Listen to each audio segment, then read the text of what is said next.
Greetings, welcome back to Black Bear News, where we are discussing a really bad thing called climate change. Probably the biggest news story that no mainstream outlets are covering, at least not giving it the prominence that they should. Usually climate change is at the end of the broadcast, or an aside, if you will, after they've got done, they've finished talking about all the intrigue, the political who's and what's happening. But if those in power were telling the truth, they would start off every single broadcast with we are rapidly going over the cliff as a species. What are we going to do about that? This is my attempt at rectifying that. We left off my last video yesterday kind of talking about a little bit of psychology, talking about why it might be that humans can't face the truth of what's going on. There obviously, I'm sure are many takes on why it is we can't face the truth of what's going on, or why we can't accept it enough to take action, to take it seriously as one might one's own demise. I don't know, and it got my brain thinking, and there I was, like, half asleep in the middle of the night, thinking about how it is we insulate ourselves from life. I think that's something that man has always done. It seems to be part of our species that we, one of the unique traits of mankind is, religion, stories, myths. We have all of these. These gods and goddesses and stories and myths and origin stories, and tales that we tell ourselves, that we've kind of had with us in our back pocket, or in our mental pocket, for as long as man has been around. And obviously these things are things that I think obviously we use to insulate ourselves, to protect ourselves from the reality of life. Obviously religion does a big part in that, plays a big part in that. I think ego plays a big part in that, and ego is also the thing that keeps us from actually recognizing the truth. And ego is one of those, ego is what a strong ego is what makes a healthy human mind, but at the same time it also is probably the worst thing you can have if you really want to be open to the truth, right? So it's a double-edged sword. People with strong egos tend to do better in life, tend to go farther in life, tend to be leaders, tend to be doers and achievers, et cetera, et cetera. But I have a very large problem with egos. And I always have, since I think I was born with kind of a malformed, or maybe not as well developed ego when I was younger. And I saw very clearly and plainly how egos manifested so much evil in the world. And I really, I didn't know what the words and the names were for the things that I detested in people, but I saw it and I felt it. And it was the ego in people that I was extremely scared of and frightened of. it was a very big hurdle for me to get over dealing with other people's egos. It still is a huge problem for me. I'm very non-confrontational. I'm very, I hate confrontation. I think I've developed, later in life, a very strong ego and an ability to deal with other people's egos in a very healthy way. But it's been a lot of work. It's been a ton of work. Anyways, the ego gets in the way of people seeing the truth, and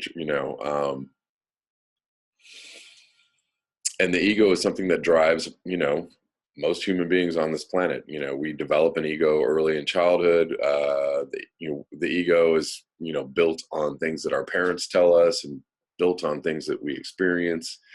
And we take this knowledge of self, and we make a big production out of it. And we go forward in life like, yes, do this. We're going to conquer this. We're going to, I'm going to go forth in life and, make my way in the world, whatever. And I just,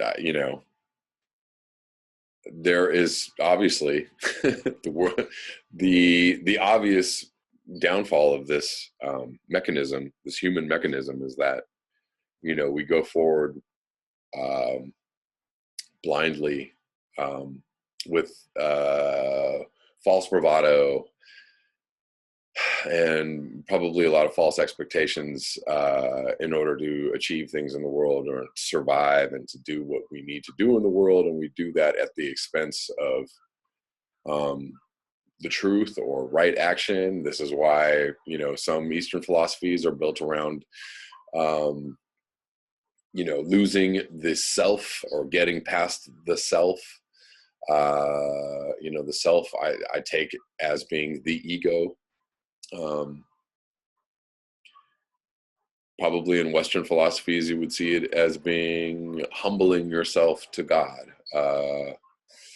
I also see it in, certain phrases and sayings like the meek shall inherit the earth, right? The meek to me means the egoless, means the people that can see the truth shall inherit the earth. The people without ego. That's how I interpret that phrase or that saying. Anyways, and it's just something to possibly look at, take notice of in yourself. I see it in myself. Definitely, I actually find myself reining in my ego a lot these days because, there are often times when I feel quite good about myself or quite knowledgeable about whatever. And I end up just like walking into a brick wall, like, oh, that was, stupid. And it was all ego based. And I think that is part and parcel of what I'm trying to convey on this channel. It's not just climate change. It's the ability to see the truth, the ability to open your mind and get past your ego, get past the thing that tells you, what's right, and open yourself up to other perspectives and other truths. There's nothing worse than somebody that knows they're right, that absolutely knows that they know the truth. And there's nothing, case in point, in the Dane Wigington and Paul Beckwith debate, I found there were two big egos at play there, and they probably could have both done well with giving up some of their ego and taking in some information from the other side. Although Dane obviously understands what climate change is about, and he understands the mechanism and the and what it's about. Paul Beckwith doesn't agree that there's anything going on or that's ridiculous and blah blah blah blah blah. I think it's a good time for people to lose their egos and open themselves up to as much truth as possible. Of course, you need some kind of ego to go forward in the world. You need some kind of foundation, some kind of space, some kind of stance in which to steady yourself and go forward in life. But the ego often, as a place to start for people, is also a good place to lose yourself and lose touch with what is reality. And I think at the end of the day, that's what the ego does as well, is it protects us from reality. You know, it's a buffer against reality. You know, and that can serve us well. But if you lose touch with reality and you end up in your ego, it means very bad things for humans and single individual people. Onward to news. I'm going to read some Fukushima news. This is from Reuters, March 7th, 2018. Tepco's ice wall fails to freeze Fukushima's toxic water buildup. A costly ice wall is failing to keep groundwater from seeping into the stricken Fukushima Daiichi nuclear plant. Data from operator Tokyo Electric Power Company shows preventing it from removing radioactive melted fuel at the site 7 years after the disaster. When the ice wall was announced in 2013, Tepco assured skeptics that it would limit the flow of groundwater into the plant's basements. Excuse me, where it mixes with highly radioactive debris from the site's reactors to nearly nothing. However, since the ice wall became fully operational at the end of August, an average of 141 metric tons a day of water has seeped into the reactor and turbine areas, more than the average of 132 metric tons a day during the prior 9 months, Reuters analysis of Tepco data showed. The groundwater seepage has delayed Tepco's cleanup of the site and may undermine the entire decommissioning process for the plant, which was battered by a tsunami 7 years ago this Sunday. Waves knocked out power and triggered meltdowns at 3 of the site's 6 reactors that spewed radiation, forcing 160,000 residents to flee, many of whom have not returned to this once fertile coast. Though called an ice wall, Tepco has attempted to create something more like a frozen soil barrier, using 34.5 billion yen in public funds. Tepco sunk about 1,500 tubes filled with brine to a depth of 30 meters in a 1.5 kilometer perimeter around 4 of the plant's reactors. It then cools the brine to minus 30 degrees Celsius, minus 22 Fahrenheit. The aim is to freeze the soil into a solid mass that blocks groundwater flowing from the hills west of the plant to the coast. However, the continuing seepage has created vast amounts of toxic water that Tepco must pump out, decontaminate, and store in tanks at Fukushima that now number 1,000, holding 1 million tons. It says it will run out of space by early 2021. I believe the ice wall was oversold and that it would solve all the release and storage concerns, said Dale Klein, the former chairman of the U.S. Nuclear Regulatory Commission and the head of the external committee advising Tepco on safety issues. The hydrology of the Fukushima site is very complicated, and thus the exact water flow is hard to predict, he said, especially during heavy rains. The water flow inflows often fluctuate with rainfall. The dry month of January averaged 83 tons a day, Tepco data showed. But when a typhoon struck during the last week of October, 166 tons a day poured into the reactor. 866 tons a day. Overall, Tepco says a combination of drains, pumps, and the ice wall has cut water flows by 3/4, from 490 tons a day during December 2015 to February 2016 period to an average of 110 tons a day for December 2017 to February 2018. It's hard to measure exactly how much the ice wall is contributing, Tepco officials say, but based on computer analysis, the utility estimates the barrier is reducing water flows by about 95 tons a day compared to 2 years ago. Excuse me, before the barrier was operating.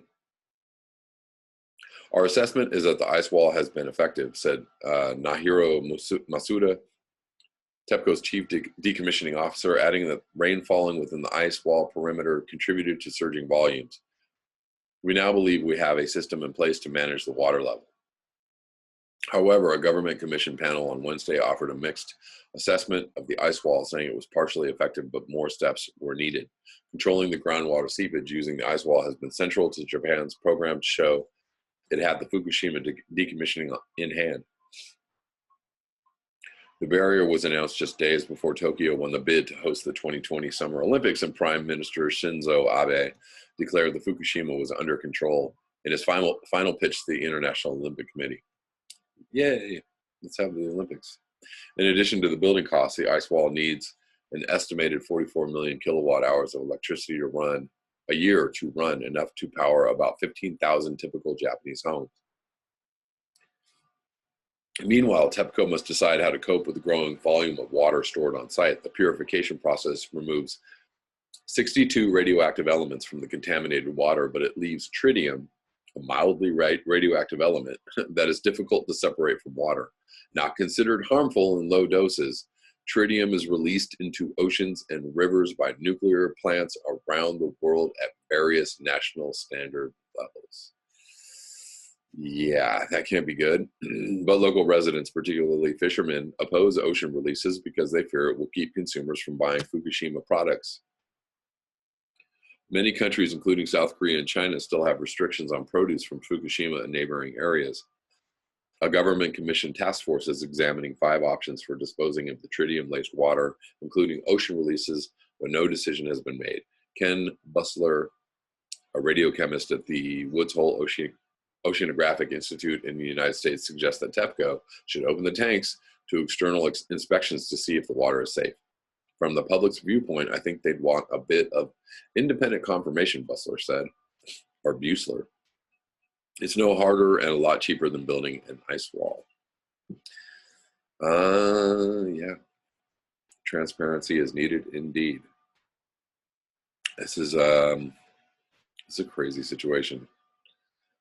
And who knows how badly this disaster has destroyed the environment, since it is hard to get the truth.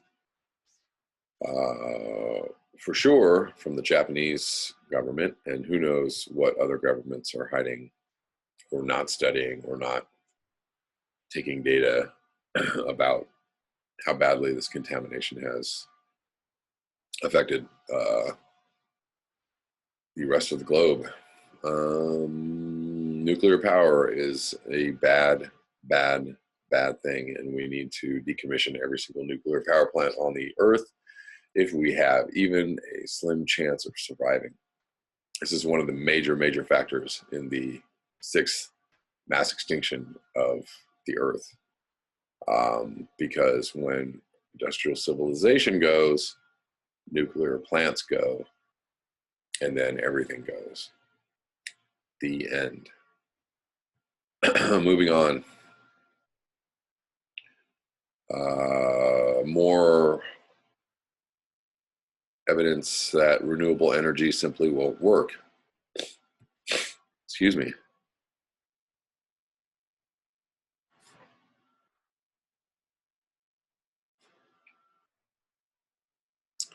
Wait a minute. I feel like I read this. One moment.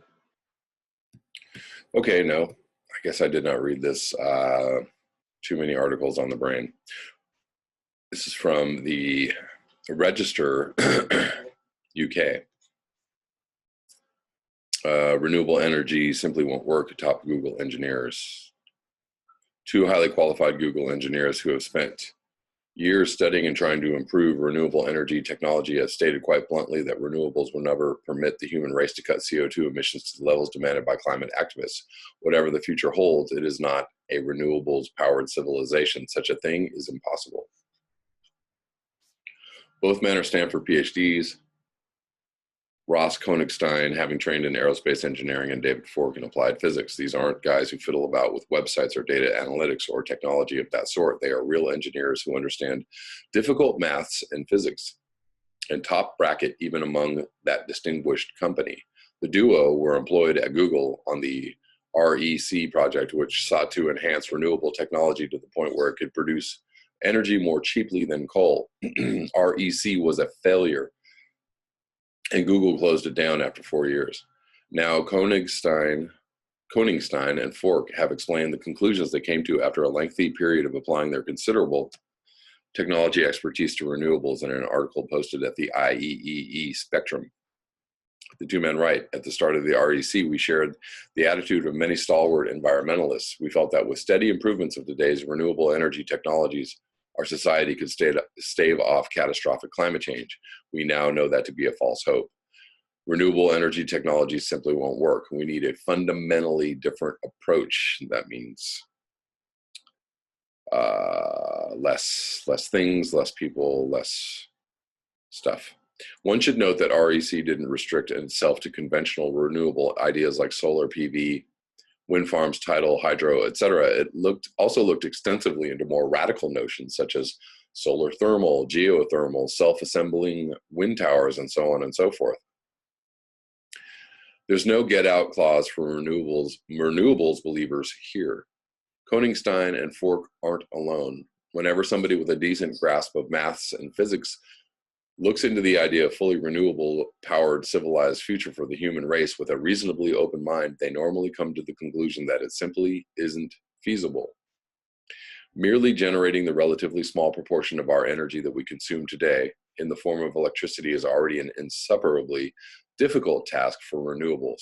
Generating huge amounts on top to carry out the tasks we do today using fossil fueled heat isn't even vaguely plausible. Even if one were to electrify all of transport, industry, heating, and so on, so much renewable generation and balancing storage equipment would be needed to power it that is astronomically new requirements for steel, concrete, copper, glass, carbon fiber, neodymium, I guess, shipping and haulage, et cetera, would appear. All these things are made using mammoth amounts of energy, far from achieving massive energy savings, which most plans for renewables future rely on implicitly. We would wind up needing far more energy, which would mean even more vast renewable farms and even more materials and energy to make and maintain them and so on. The scale of the building would be like nothing ever attempted by the human race.